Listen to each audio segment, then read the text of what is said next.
Good evening, I'm Pia Hontiveros. This is News.PH, but it's not politics as usual. What a long career in politics Senator Edgardo Angara has had.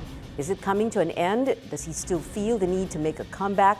Or can he be in public service without being in politics, either as an appointed or elected official? Senator Angara himself will answer these questions as he joins us tonight here on News.PH. Good evening, Senator Angara. Thank you very much for joining us. Salamat, Pia. Thank Kahit you for na having kulang me. ata ang kalahating oras para sa'yo. Sobra na nga yun. Hindi kulang sa dami ng tanong ko. Well, let's begin with this, Senator. So will you just like fade away, ride into the sunset? Like John Not Wayne. quite. Hindi naman. Because I'll continue my service to our country in a way without being in government nor being appointed to any position. Because I've been elected president of the Global Organization of Parliamentarians Against Corruption, GOPAC. And this is based in Ottawa. And we are organized regionally. We have chapter in Latin America, in Africa, in the Arab countries, in Oceania, etc. And I do visitation. For instance, in the past month, I've been to 3 countries. I've been to Azerbaijan, I've been to Paris, I've been to Spain, talking with fellow parliamentarians. So there is much to keep you busy. There's so much. Yeah, we will go back to the GOPAC. But okay, I just wanted to clarify this and para lang klarong-klaro at maliwanag. Would you ever run again? No. So not for senator. Not for barangay congressman. captain. Not for governor. I was about to get there, but not for governor, not for mayor, provincial board member, councilor. Kahit barangay captain. Hindi na. You've proven yourself na, no? I think You've done 34 years of my professional life I've dedicated to my country. I think that's enough siguro, and give the younger generation a chance to rise. Okay. Is that what you had in mind when you gave way? Was it to your brother or your... Yes, to my brother. Yes. You were supposed to run for... Governor. Yes. Yes. Okay. But there's so much, like we said, that you're still doing. So we'll talk about GOPAC in a while. But I wanted to start with the Angara Center for Law and Economics. And Economics. This I think what I felt is missing in our society and in public life. Someone who can study policies and recommend policies for big problems, policy studies. And I think that's one of the biggest problems of a legislator. You don't have access to studies of problems and possible solution. That's why you are groping all the time. Right, groping in the sense that you need to consult. So many. Well, that's okay. But there's no fixed institution where you can ask opinion or study a problem. Unlike, for instance, in the West, think tanks are abounding. Even in Malaysia, in Singapore, in Hong Kong, in Japan, think tanks are all there. That's why policies are made, I think, much better. Or there's more common sense in them. That's right. You can distill insights and wisdom out of this policy. Tayo wala eh. And ako, I'm a little bit better than most because I came from academia, I came from UP, and I know the talents, I know the areas of expertise of practically everyone, and I can access them. But what about the newcomer, the ordinary legislator? That's really a vacuum. I like how you describe how you envision the Angara Center to be. You said, and I quote, you want this to be a think tank that is Filipino at heart, global in outlook, etc. That's right. The Filipinos, I think, because of the nature of our environment, archipelago, composed of many islands, we are happy living in Cebu or in Masbate or Romblon. There's not that much global and outward-looking perspective. And that's what I think Filipinos ought to adapt now, because the world is getting smaller, getting globalized, and getting nearer to each other because of technology. I skimmed through, sir, I'm sorry, sir. I skimmed through some of the material on the Angara Center, and one thing really caught my mind, maybe because for many of us na mga OC or detalyado na tao, there is this thinking that we must pay attention to the small things, the small matters. Is that right? You have to pay attention to details, because it's details that can derail big ideas. And therefore, I think you can study the lives of people, great thinkers, great scientists, and I think without exception, those guys pay attention to details. Okay. They have big ideas, but they don't forget the small details. Another passion of yours, which I'm sure is still going to be on top of your agenda every day, science and technology. Yes. And of course, this is not just the Cybercrime Prevention Act, but we are lagging behind, hindi po ba, sir? Our country? Very much so, because I don't know for what reason, because we know that the Filipino youth is naturally attracted to numbers and logical thinking, and therefore, the world around them, and yet we are lagging in math and in science. Unlike the Confucian societies like China, Japan, Korea, Hong Kong, Taiwan, Singapore, I think their Confucian upbringing makes them conscious that numbers and the environment around them, whether it's biology or chemistry or the natural sciences, are very important to the planet and to their own selves. And therefore they pay attention to it. That's why they excel. They excel in math and in science. And I think excellence in math and science can be our way out can be the fastest passport to progress. We can leapfrog our development by utilizing technology and science. We're about to go into education, but just as a konting cambio lang. Detour ng konti. Sa cybercrime, just one little question there. Do you regret that moment in time when, in a way, time stood still, when there were questions about the very so-called objectionable provisions of the Cybercrime Prevention Act? Para bang na-overshadow tuloy yung buong the intent, the entire width and breadth of that law? Believe it or not, I was not surprised. In fact, I welcome the questioning and the doubting, because it's really an entirely new field. It's a frontier area, and yet I'm not a scientist. I'm not trained in science at all. But I saw that cyber world is going to be our next frontier that we've got to conquer. And if anything goes in that world, then it's like the wild, wild west, where anyone can just shoot anyone that moves. And that will make everyone unsafe and unhappy. So there must be some modicum norms of living and let live. And I thought the cybercrime law that they put together was that, except that you can never come up with any perfect law at one blow.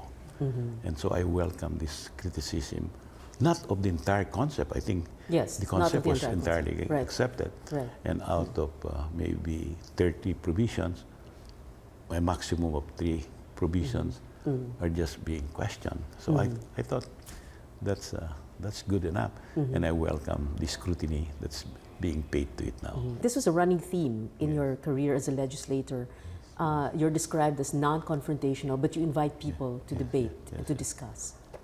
And I think that accounts for my productivity, that I can get even the toughest law through, because I invite that kind of scrutiny and discussion, and then we come to a consensus if we can.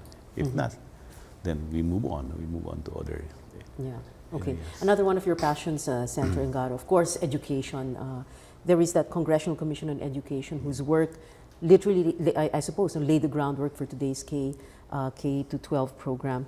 But what can you say? There are some people who, yung mga non-believers in K to 12, for example? What can you say to them? Yeah, it's natural again because just sending your kids to school for 10 years is already a drain on one's pocket, especially if one cannot use just existing on a hand-to-mouth existence. Unless we see it as an investment. Unless you see it as an investment. But people really just fight for survival. Many unfortunately are that. But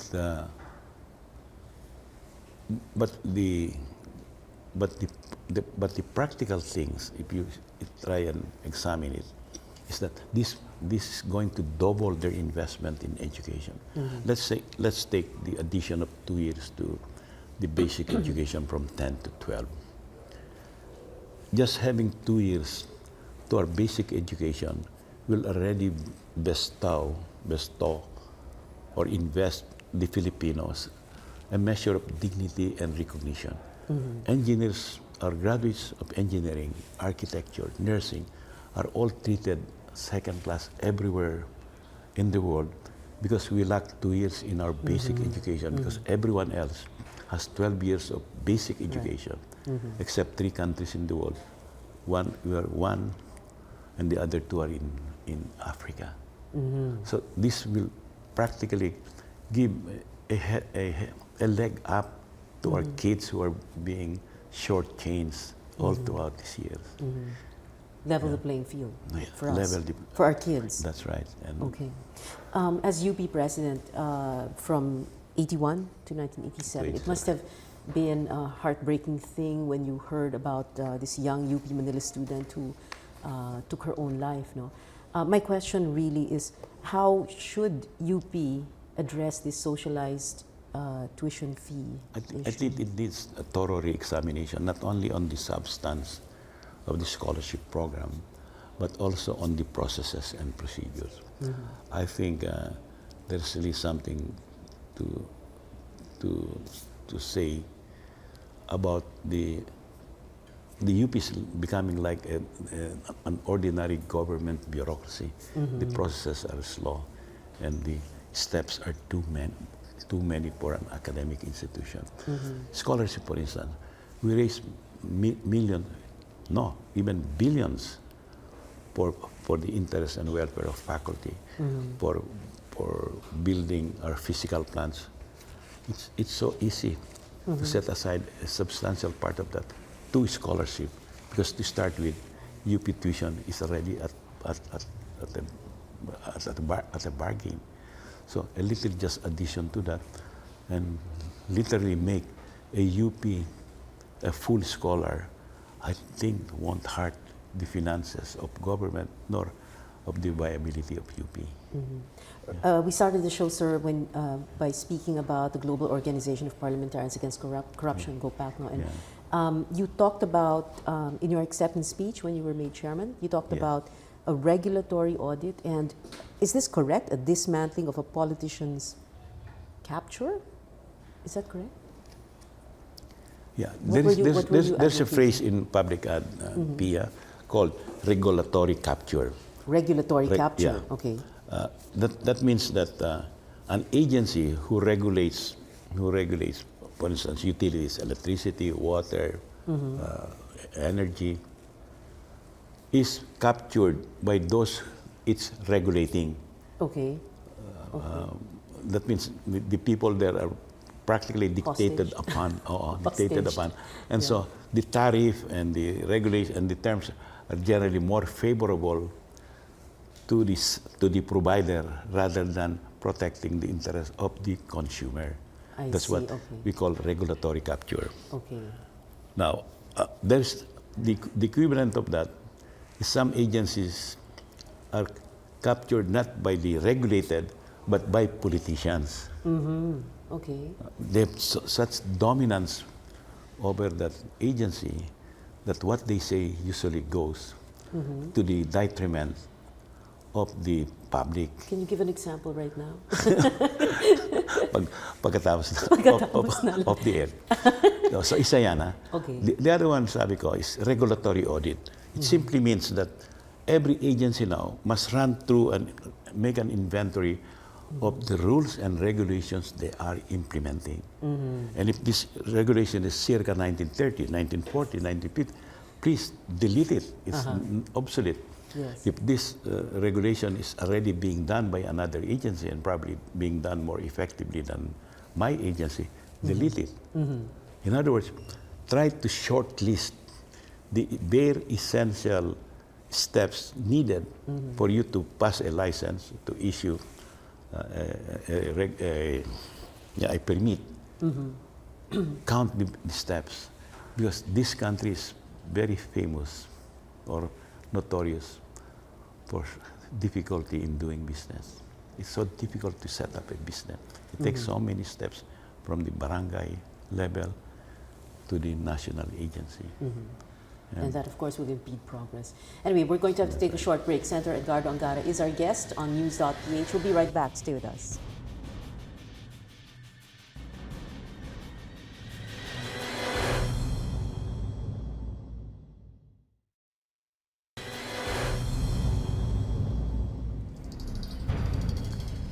Welcome back. You're still watching News.PH on the Solar News Channel. I'm Pia Hontiveros. Our guest tonight, Senator Edgardo Angara. Senator Angara, Philippine-Spain relations, why do we need to go down that road of strengthening our ties with a former colonizer? Because we are unique in Asia.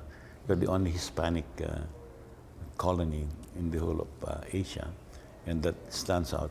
And because of our Hispanic, which also translates to Western values, we are the only race with mixed Asian and Western values. And that's why you find Filipinos anywhere, whether Alaska, Finland, or America, easily being absorbed into the society, being assimilated. We don't establish ghettos like other nationalities because of that Judaic-Christian values we inherited from Spain. And I thought that's worth preserving rather than discarding it But why take a really keen interest in it? Because 30% of our language is of Spanish origin. Our food, our cuisine, our dress, even your looks, you're more Hispanic than Filipino, is Hispanic. And I think that's a great advantage to us. In the same manner that we ought not to disown English because it's not our native tongue. But again, English is the redeeming edge we have over the rest of fellow Asians. And Baler, Aurora, is the site of? Baler, Aurora is the site of the seeds of Baler. The seeds of Baler is both symbolic and substantive. Symbolic in the sense that that's the last Spanish garrison of their entire empire anywhere in the world, and their colonial rule of the Philippines. Because even last stand. Last stand. Okay. But more substantively, the Battle of Baler, where the Spaniards, where our Katipuneras fought the Spaniards, showed the innate nature of our people. We are generous in victory. We are not vindictive. We are not vengeful. Because even when the Spaniards surrendered, we saluted their bravery and courage, and we let them pass wearing their uniform, and we let them go back to Spain.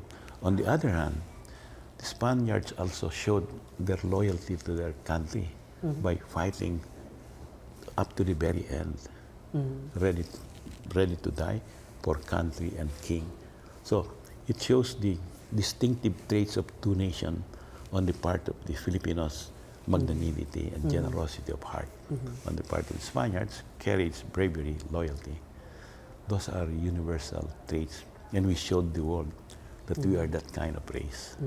Well, speaking of courage, bravery, and loyalty for country, let's talk about the territorial disputes in the West Philippine Sea. You had contributed those archival maps to the exhibit at the Metropolitan Museum. itong nangyayari sa West Philippine Sea, I'm sure you will say we did the correct thing and we went to arbitration. But what do we do when we have no navy to speak of? Well, that's the legal route that you pointed out, that we followed the legal direction. We didn't take the law into our own hands. And we were quite obedient and lawful. Okay, that's one route. But in diplomacy, as I understand it, there are also other ways of pursuing a dispute so that you can find a compromise, like back channeling, like getting an honest broker, third-party broker, etc. I'm sure the Philippine government and our foreign office are doing all of that, but without the knowledge of the public. But I think we ought to put all those techniques of dispute resolution and utilize them to the full. Exhaust. Exhaust them, because we cannot afford, as you said, we have a banca against a carrier. You know. Yes. So yes. uneven fight yan. But the overall thing, I think, and I'm sure this dispute will be resolved, but it may not be resolved within your lifetime. I'm sure it's not within my lifetime. Okay. But it's quite unfortunate because we have almost millennia of relations with the Chinese. The Chinese have been trading with the Filipinos long before the Spaniards came.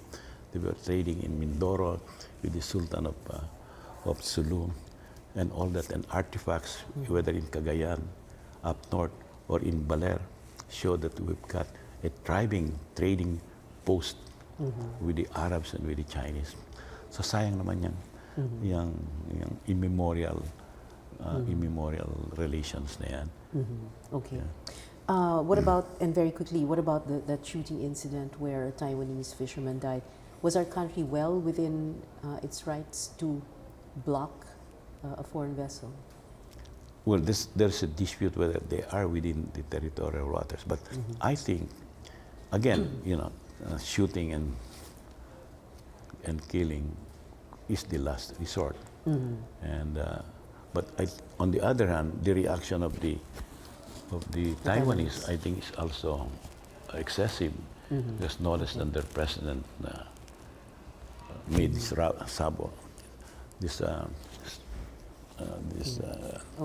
this threat that they'll deploy there.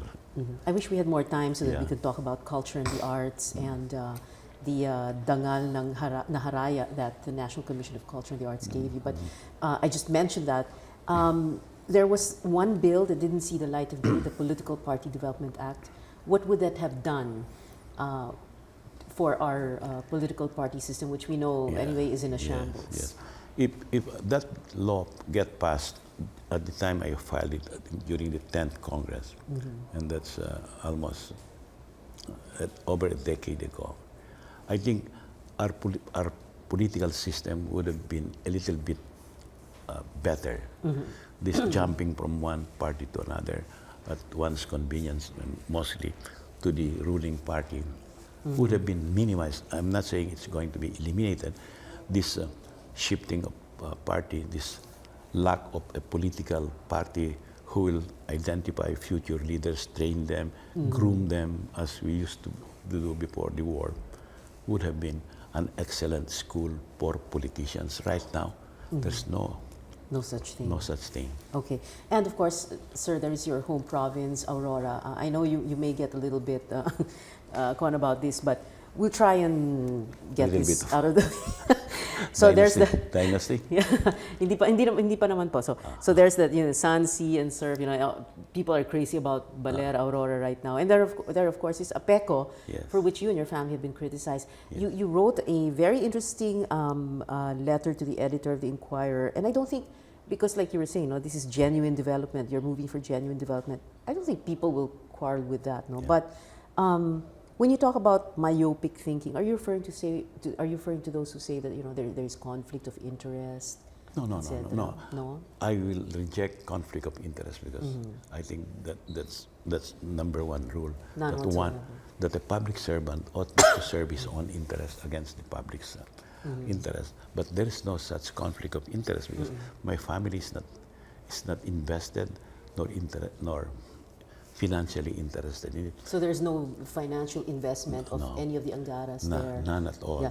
No. None of the area in the 12,000 hectares is land belonging to the Angara clan. Well, it may have belonged to the Angara clan, but long before that APECO was established. Okay. But the important thing about APECO, Pia, is that this is the only gateway, it's the only port facing the Pacific. There is no wharf. None other, no? None other. On that All the side ports of are on the China's sea side, and all the great ports of the world, from Sydney to Singapore to Shanghai to Los Angeles to San Francisco to Vancouver, are all on the Pacific. On the Pacific. Tayo lang ang wala.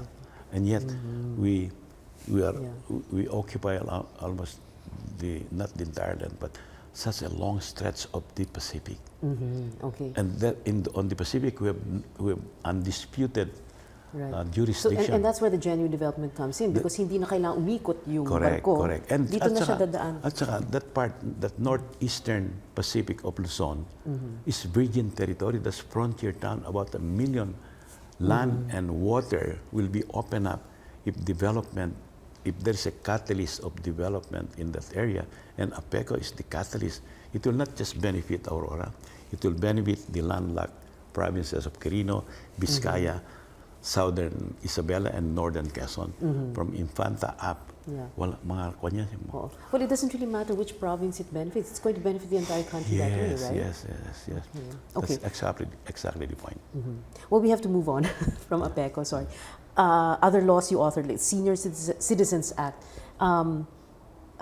Is there anything that can be added to that? You know, Makati has those. Yes. Well, Makati did better because one better. In implementation, they're giving more than the benefits I put in the Senior Citizens Act. Like, movies are free every day of the week. Okay. So where can you find a place like that? Maybe we should do that anyway. Well, speaking of seniority, so many politicians and officials are getting stem cell treatments. Sir, can you honestly tell us, have you had stem cell treatment? Not at all. Stem cell therapy. Yeah, stem cells. Not at all. Wow, buti na lang. Not at all.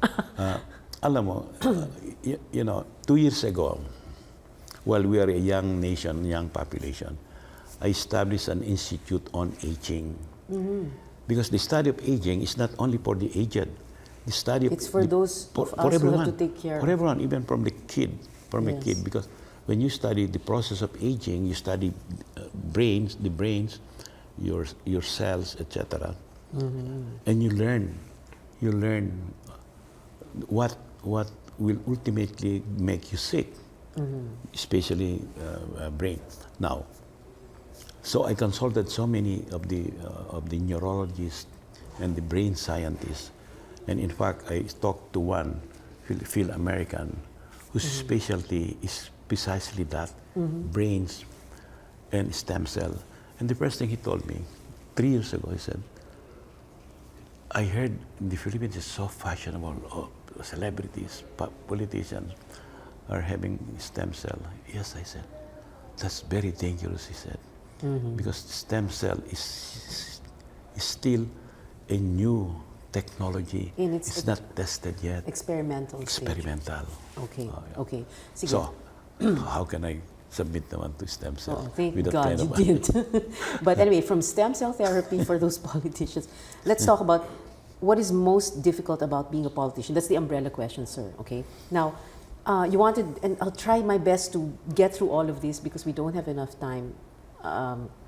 So you wanted to run for president in '98, but then you slid down to be VP for former because President. Because all the surveys show that I cannot win against Arab. Yes, oo. But at least you came in number 2 kahit papaano to GMA, a little over 5.5 million votes to her 12 million. But after 1998, did you ever entertain thoughts of running again, still for president in any? No more na. No more na. And in one sentence, why? In one sentence, why? Because I'm pragmatic and realistic enough.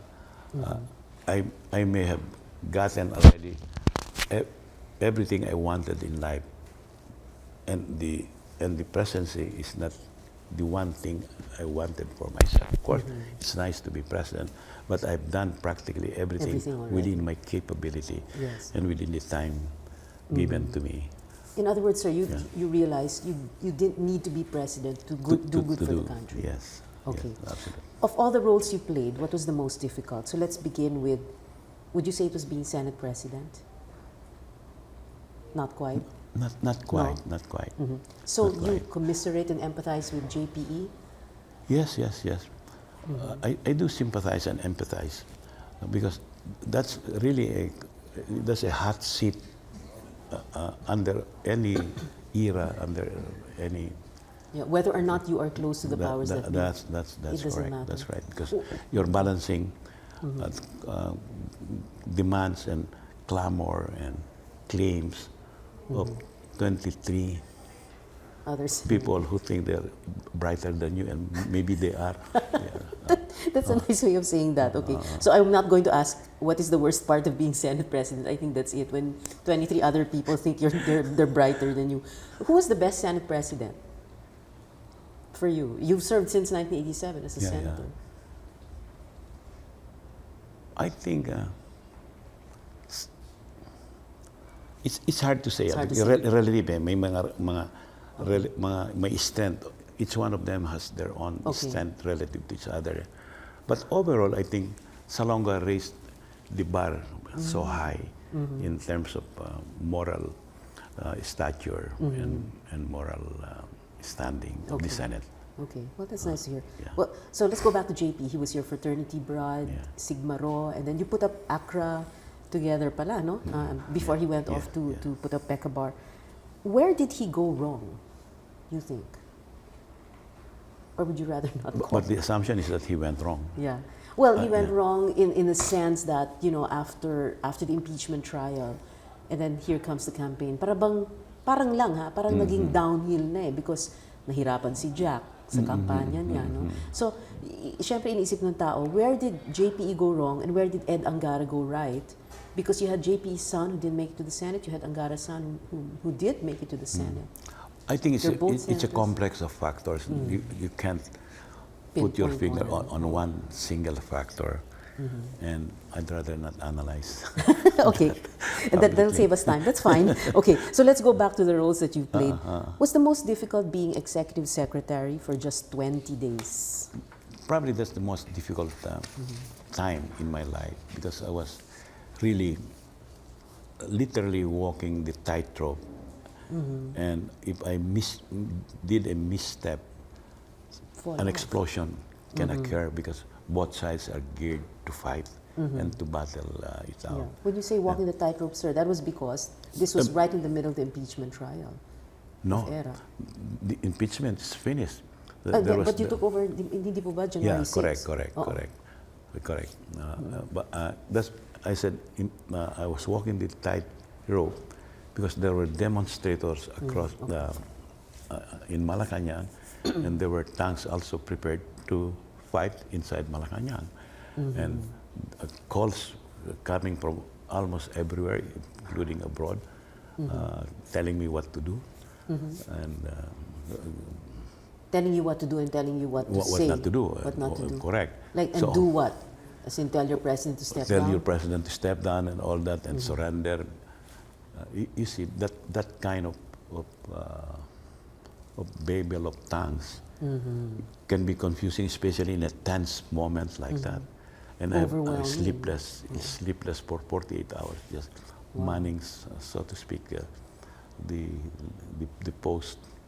And yet, we succeeded in providing for a peaceful transition. That's right. Okay. But when you took over on January 6, Yes. after Ronnie Zamora had left, Yes. did you know that the end was near already? I have a sense that Yeah, that's it. it's impending. Okay. But the uplifting thing about that is that day one I was in Malacanang, people who have never thought of ever setting foot on Malacanang came and asked for help. Businessmen, ordinary people, even some of the military. And in that few months, I was able to set, number one, the ground for resuming talks with the NPA. We were already with the not NPA, with the Communist Party. We were all set to resume the peace negotiations. Okay. So in those 20 days, you felt the clouds hovering in a way. Is that It's why? a little opening. With an opening, okay. Yeah, it was an opening, and I thought we were a little bit winning back the faith of people in government in Malacanang, and they're willing to open up as well. Okay. And it was, I thought, an opening for us to resume talks, both with the moral liberation as well as with the Communist Party. Okay. So those last few days of Erap's presidency, because you felt that the end was near, is that why you started the diary, that famous diary? Well, not because No. of the, well, I know, because when I started that, that was already 48 hours into the end. Okay. And for sure, there must be an ending, whether we stay or we go out. And so You felt the I need started to just jot down. to write just, down just everything. jot down. Oo. But course. but the 13 days I was there, as I said, people open up. There was an opening for peace talks with the MNLF then. There was an opening of peace talks with the communists. Have you ever talked about that? Huh? No. Before? No. This is the first time. Who were those people? Well, Can you specify? I will tell you off camera. Off cam? Yeah, because I'm going to write that in my And you're going to memoir. write, which is my next question. So you will write a memoir. Yes, I hope so. You've always written down, I mean, because Yes. being an academic, Yes. you've I always been ju- writing down everything. I jot down. I jot down notes on Yeah. important. And When I you jot think down, what's this? Separate notebooks, pieces of paper, and then pieces of paper and notebooks, not a formal diary. I sit down every night and put down my. hindi naman ganon. Hindi ganon, I don't hindi think you'd have the time for No, that. no. So you will publish it. I hope so. When? Kaya? Soon. Soon. Which is 2013 or next year. Will you revise history when you edit? No, never. Edit? No, you I'll will, tell it as I see it. as you saw. As I Great. saw it. Great. So you will simply tell the truth? Yes. And, okay. I'll tell my narrative as best as I can and as faithfully as I recall it. No more, no less. I'm not going to add nor subtract. Can you invite us to the launching, sir, when it's ready and done and In published? fact, I'm going to ask Solar to host it. Oh, okay. Okay. Biglang nag-okay ako. Siyempre, hindi naman ako magde-decision yan. But anyway, okay. Well, very quickly, they're telling me to wrap up. So, speaking about the truth, is there one big untruth about you? If there is one big untruth about you, what would it be? What is it? I think, by and large, I think people see me as I am. And because I think I talk straight, I don't tell a lie, I hope. Sir, you're reading my mind, or you probably can see my questions. Because I'm going to ask you, Yeah. what is the biggest lie you've told? Have you told a lie? And Yeah.